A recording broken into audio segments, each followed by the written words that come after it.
Everyone. Welcome back. We are going to begin on lesson 2 for our art song romantic era movement lesson here. Very short and sweet to the point. A lot of us have already heard this lesson, so we're just going to keep it as quick and short and easy as possible. Here we go. So, art song. I'm hoping you can see the whole thing. If not, I'll tell you what the bottom says here. Art song, commonly referred to using the German words Lied or Lieder, which means or plural. So if we have song cycles, which we'll talk about in a second, they would be connected to as leaders. So Lied is the German word here, which means a German texted song for voice and piano. So art song met the 19th century need for intimate personal expression. So again, we're breaking out of these confines of classical music, and we're really pushing ourselves to express our emotion and how we feel about things, as opposed to just making music for the sake of making music. We're now making music for ourselves and for others who want to listen and hear the same stories that we're wanting to tell. So again, met the 19th century need for intimate personal expressions. So we're starting in the 1800s. This emerged as a favorite example of new lyricism. So we're starting to use poetry and music into a single cohesive piece of work. So this is how we're starting to use lyricism. Before, lyricism was only used in poetry and in the literature that was available at the time. But now we're merging the lyrics, the actual text that we're seeing in this literature, into music as well. So we're now setting this tone, like quite literally a tone of music, alongside a lovely set of text that tells a story and that really makes us feel deep emotions. So again, this is not a voice accompanied by piano. So we're not talking about accompaniments here.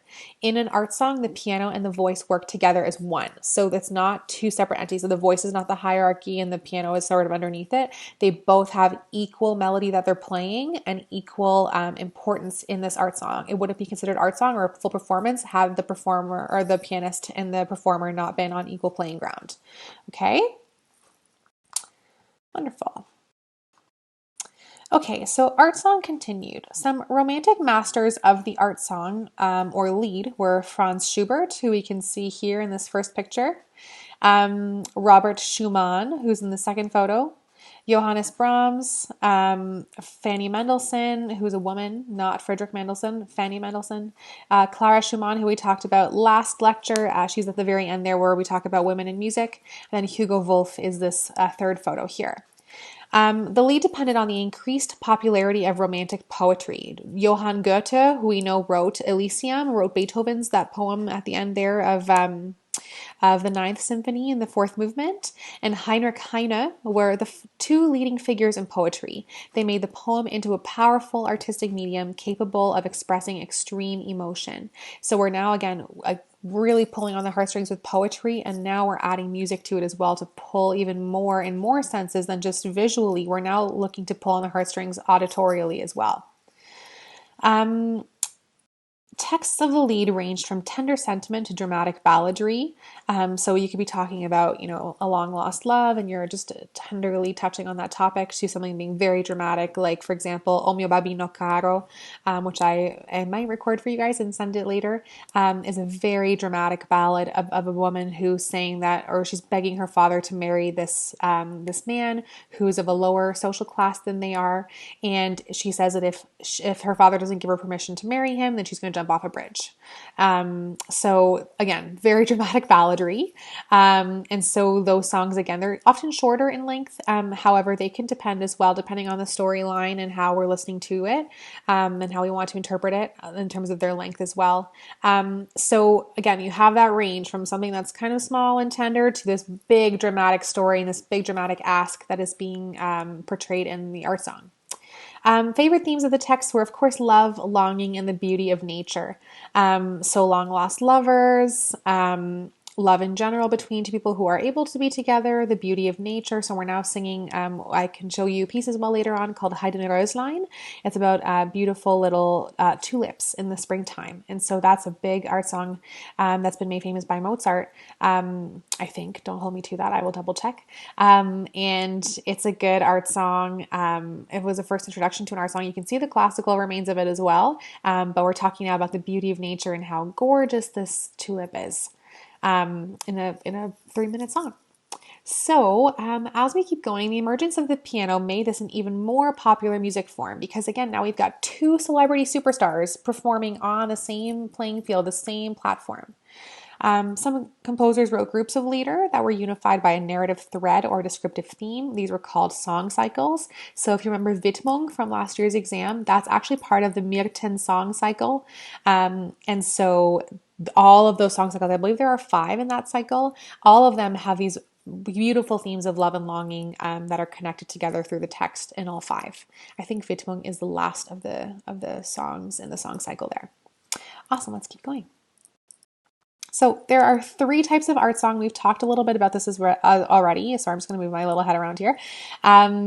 So type of art song number 1 is strophic. So strophic art song means that it has, or strophic form in an art song means that the same melody is repeated with every stanza of the poem. So nothing is changing. The words are changing, however, the melody is staying the same. So in this case, if we have changing words, which could be telling a totally different story, but the music is telling the same story, there can't really be a real closeness between words and music. So we do still see that at the beginning, especially when the music reflects the original text and the original stanza that's present. But then as we go along in the story, the music starts to detach a little bit and it's not quite as closely related to the text as it was originally. However, in strophic form, we have a unified atmosphere for telling the story. So you're just really building a background knowledge and a background idea of what the story is telling. So for example, the first verse would tell of the lover's expectancy at seeing his love. The second verse tells of his joy at seeing her. The third verse of her father's harshness in separating them. And the fourth verse of her sad death. Right, so we're in that sort of hybrid here. So as we get towards that sad death there, if we have the same like happy and exciting music as we did in the beginning first stanza, you can see how the music and the lyric might detach a little bit.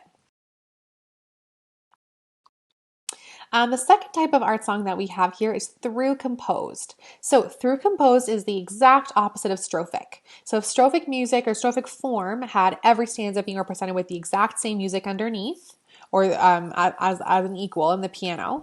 Throughcomposed form is the opposite. So every stanza, every bit of word in this poem, sorry about the dogs, is composed from beginning to end without repetitions of whole sections. So the music is very closely related to the intention of the poetry. So the poetry is being portrayed through the singer's voice as well as the music in what she's singing in the notes, or he or she are singing, as well as in the themes played through the piano too.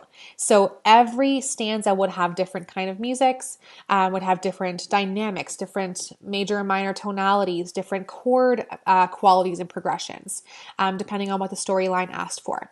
So some thematic ideas may be repeated to hammer home certain textual elements. So for example, if there's that same word there that is saying like, please let me love him, please let me love him, please let me love him every verse, then you may have that same melody underneath there to hammer home that that's the ideal theme of this song is the please let me love him, please let me love him. But the music follows the storyline and changes according to the text. So this means that different lyrics equals different melodies and harmonies. Okay? And then we have a third kind of art song form, which is modified strophic. So this is somewhere in between throughcomposed and strophic. So modified strophic form is an intermediate form that features elements from strophic and throughcomposed forms. So often you would have a melody that's repeated for 2 or 3 stanzas. So kind of this is really what's closest to a pop song that we would hear on the radio today. So each verse has that same chordal progression, the same melody as you go through, but then you'd have new materials introduced when the poem requires it. So often at the climax, or for example, the bridge in our version of a pop song. So you'd have the verses that are the same, the choruses that are the same in text and in music, which would be the same for throughcomposed there. But then you have the difference there where you have modified strophic because you're adding a totally new material to totally new poetic material as well in a bridge section, for example. So it's a hybrid between the two. So you can think of strophic as being same. Throughcomposed as being different all the way through, and modified strophic as your modern day pop song. Okay, these are some good sort of grounding methods to think about these 3 types of forms in. So your activity for today is going to be to listen to the following 3 examples, which I will post on the slide next to this one, as well as on Google Classroom. And then you're going to fill out a shared doc with the whole class on your findings. So I've separated the 3 art songs into last names, so who's going to be responsible for working on each art song. So we have 26 students in the class, which means that there are about 6 or 7 people working per group per song in the doc. So we are not doing all of the work alone. We are able to come together collectively and do the work together. So make sure that we're spreading the work evenly. We don't have just one person in the group that's typing in all the answers or that's just doing it quickly because it's efficient. If you are on here ahead of the game, feel free to answer 1, maybe 2 maximum questions on your own at a time. Okay. If you find that, let's say towards the end of, I'm going to let you have until the end of this weekend to finish that all up. I'll say, let's say Tuesday at noon, and then Tuesday at noon, I'll post a new lecture that's going to have the answers for all of us for the rest of Tuesday afternoon. So take until Tuesday at noon to take a look at these answers. Let's say Tuesday morning you're signing on and people still haven't really contributed to answers, then that would be certainly the time to get going on that, or perhaps message the people in your group and let them know that this doc is going to be due then. These will all have the links attached to their YouTube links and such as well. Hopefully I can get the scores uploaded or the scores to follow along with on a YouTube video as well. But if not, the scores will be attached to your assignment on Google Classroom as well. So these are the 3 songs: Die Forelle, Ich grolle nicht, and Gretchen am Spinnrade. These are the 3. Okay, so listen to the 3 art songs and follow along with the scores. Hopefully I can find YouTube links that will include the scores already. In a shared Google Doc, which I'll attach to the assignment on Google Classroom, complete the questions asked of you there. Make sure to spread the work out equally. So, Die Forelle, we're having Snisha to Gabe. Anybody in that first top of the alphabet doing that? I can actually tell you who's on there. So we've got Snisha, Takana, Una, Haley, Ria, Karina, Natasha, Mel, Alessia, and Gabe. So you guys are all responsible for Die Forelle. So that's the first art song. Art song number 2, Ich grolle nicht. Last names are going to be, oh, I'm sorry, I've totally put Alessia down twice. So I lied. So in the first group, we have Snisha, Takana, Una, Haley, Ria, Karina, Natasha, and Mel, because that's already 8 people. In group 2 for Ich grolle nicht, we have Alessia, Gabe, Sam, Ethan, Lexi, Karen, Rebecca, Rihanna, Kaislyn, and Isabel. And then in group number 3, we have Hannah, Brooke, Jai, Alexis, Josh, Miguel, Mehek, and Owen. Okay. If you really want to go through all 3, then that's great. We will listen to them all together in the next lecture that I post on Tuesday, and we'll go from there. So the scores, you'll find this link below. I'll share that on Google Classroom with you, as well as the shared doc that you can contribute all of your answers to.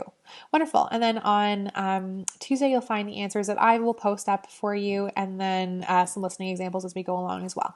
Great. Have a wonderful day, everybody, and happy Easter weekend if you celebrate. If not, happy long weekend. I hope that you don't have too much work to do this weekend, and this can be spread out nice and evenly until Tuesday. Awesome. Enjoy your weekend, everybody. See you later.